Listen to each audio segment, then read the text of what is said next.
Hello বন্ধুরা, welcome back to দীপসার ছোট্ট জগৎ। আশা করি তোমরা সবাই ভালো আছো, আমরাও খুব ভালো আছি। আমি পিয়ালি আরও একটা ভিডিও নিয়ে তোমাদের সামনে হাজির হলাম। তো দেখতেই পাচ্ছ এখানে থোড় নিয়েছি। তো আজকের একটা থোড়েরই রেসিপি তোমাদের সাথে শেয়ার করব। আর এইদিকে দেখো আলুগুলো কেটে নিয়েছি ডুমো ডুমো করে, দেখতেই পাচ্ছ আলুর সাইজগুলো।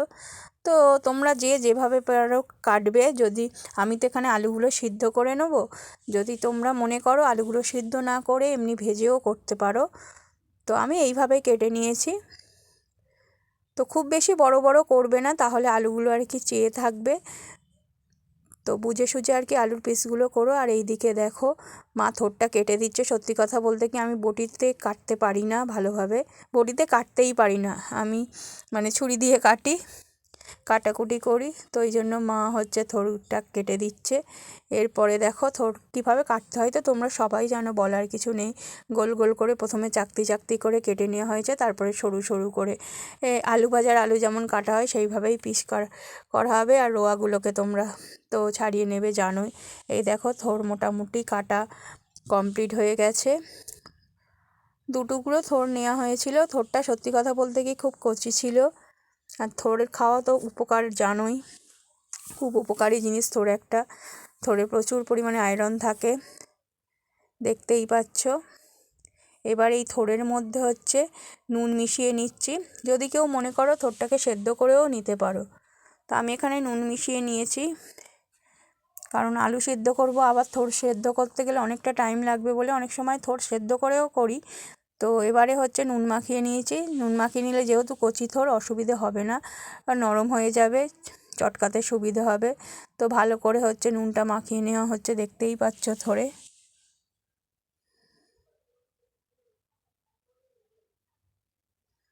তো যদি কেউ আরও সরু সরু পিস করতে পারো আরও ভালো। তো আমি মোটামুটি সব কিছুই সেদ্ধ করে নিই, তোমরা জানো। থোড়টা এবারে আর সেদ্ধ করিনি। আর এইদিকে দেখো প্রেশার কুকারে আলু সেদ্ধ করতে বসিয়ে দিয়েছি। আর এরপর দেখো থোড়টাকে ভালো করে চটকে নিচ্ছি, দেখতেই পাচ্ছ। ভালো করে থোড়টাকে চটকে নিয়ে হচ্ছে, প্রচুর পরিমাণে জল বেরোবে, দেখবে যত চটকাবে তত জল বেরোবে। তো তোমরা কে কীভাবে এই থোড়ের ডালনা করো অবশ্যই আমাকে জানিও। তো আজকের বানাবো বলেই দিলাম থোড়ের ডালনা। কে কীভাবে রেসিপিটা করো সবাই মোটামুটি জানো, মানে পারো আমি জানি, তাও আমি একবার আমি কীভাবে করি সেটা তোমাদের সাথে শেয়ার করে দিলাম। এই দেখো থোড় আমার মোটামুটি চটকানো কমপ্লিট। এবার জলগুলোকে নিগড়ে ভালো করে থোড়টাকে নিগড়ে নিচ্ছি, নিয়ে থোড়টাকে মানে আলাদা একটা জায়গায় রেখে দিচ্ছি। দেখো এই যে দেখো গোল গোল করে ছোট ছোট করে জলগুলোকে ভালো করে চেপে চেপে বের করে নিচ্ছি হাত দিয়ে। দেখতেই পাচ্ছ কতটা পরিমাণে জল বেরিয়েছে, একবার দেখো।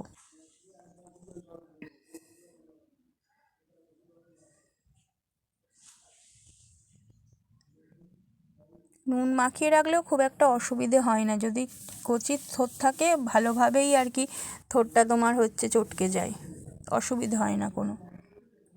একটু গায়ের জোর দিয়ে আর কি কী বলবো চটকাতে হয়, কিন্তু অসুবিধা হয় না কোনো, হয়ে যায়।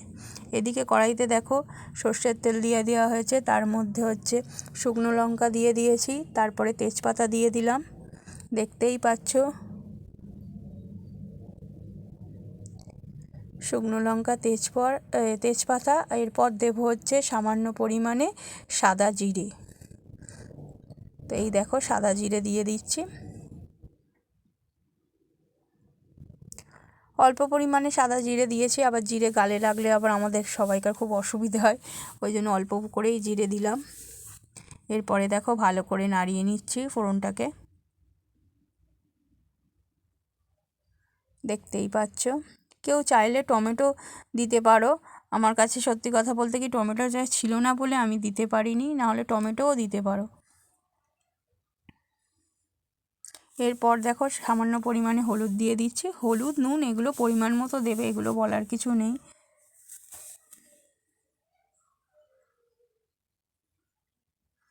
তো এই হলুদ দিয়ে দেওয়া হলো যাতে না ছিটকোয়।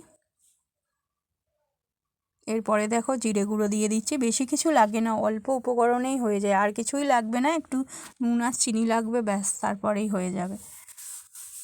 উপকরণ খুবই কম কম উপকরণে আর কি রান্না তৈরি, একটা পদ আর কি বলতে গেলে। দেখো ভালো করে হলুদ আর জিরেটা হচ্ছে করে নিচ্ছি, কষিয়ে নিচ্ছি একটু। এটা তোমরা কেউ আলু দিয়ে দেওয়ার পরও এই হলুদ জিরে গুঁড়োটা দিতে পারো। আমি যেহেতু ছিটকাবে না বলে হলুদটাকে আগে দিয়ে দিই, সত্যি কথা বলতে কি। এরপর আলু সেদ্ধ করা ছিল প্রেশার কুকারে, তোমরা দেখলেই তো। এই সেদ্ধ করা আলুগুলোকে এবার কড়াইতে দিয়ে দিচ্ছি। যদি কেউ আলুগুলোকে মানে ডাঁটো ডাঁটো রাখতে চাও তো বেশি মানে সেদ্ধ করার দরকার নেই, তোমরা ভেজেই করবে, তাতে একটু টাইমটা লাগে বেশি। তো আর আমার তো পুরনো বন্ধু যারা জানো আমি শর্টকাট রান্না করতে ভালোবাসি, ওই জন্য সব কিছুই সেদ্ধ করে নিই, বড্ড নাহলে দেরি হয়ে যায়। এরপর স্বাদ মতো নুন দিয়ে দিলাম, তাড়াতাড়ি করার জন্য সব কিছুই সেদ্ধ করে নিই। স্বাদ মতো নুন দিয়ে দিলাম, দেখতেই পাচ্ছ।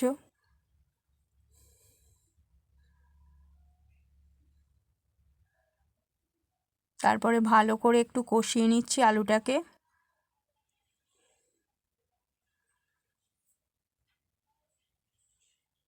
এরপর চিনি দিয়ে দিচ্ছি স্বাদ মতো।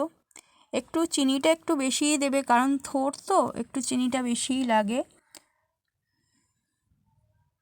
এবার মিষ্টিটা যে যে পরিমাণে খাও সেটা তাদের উপর নির্ভর করবে, এখানে বলার কিছু নেই।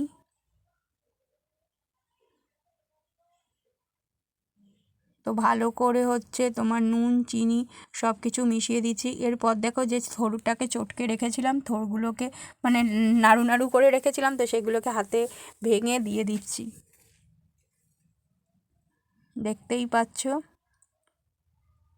থোড়টাকে দিয়ে দিচ্ছি। এরপর ভালো করে থোড়ের সাথে আলুটাকে কষিয়ে নেব।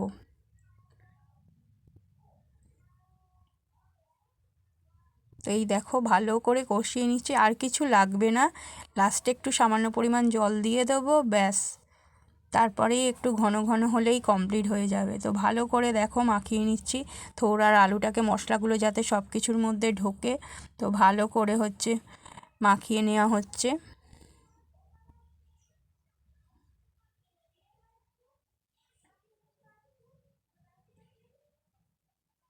তো কষিয়ে নিচ্ছি ভালো করে।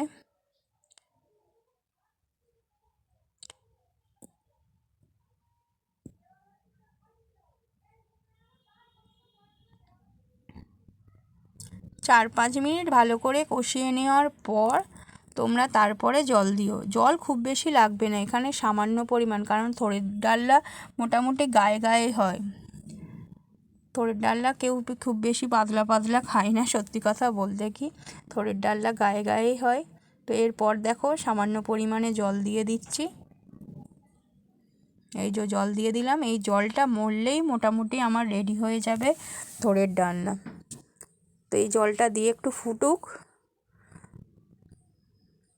তারপরে একটু চেখে দেখে নেবে সব কিছু ঠিকঠাক আছে কিনা, নুন মিষ্টি, কারণ একটা রান্নায় নুন মিষ্টির ব্যালেন্সটা খুব দরকার।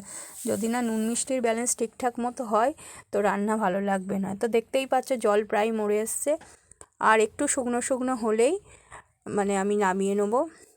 তো এই দেখো মোটামুটি কমপ্লিট হয়ে গেছে। এবার হচ্ছে গরম গরম ভাতের সাথে পরিবেশন করো, রুটি পরোটা যা কিছুর সাথেই খেতে পারো, কোনো অসুবিধে হবে না। আর যারা হচ্ছে ভিডিওটা দেখছো, নতুন বন্ধু যারা আসছো তাদেরকে রিকোয়েস্ট করবো চ্যানেলটাকে সাবস্ক্রাইব করো, লাইক শেয়ার কমেন্ট করো, এইভাবে সব সময় পাশে থেকো। আর পুরনো বন্ধু তারাও লাইক দিয়ে কমেন্ট করো। থ্যাংক ইউ সো মাচ এতক্ষণ ধরে পাশে থাকার জন্য।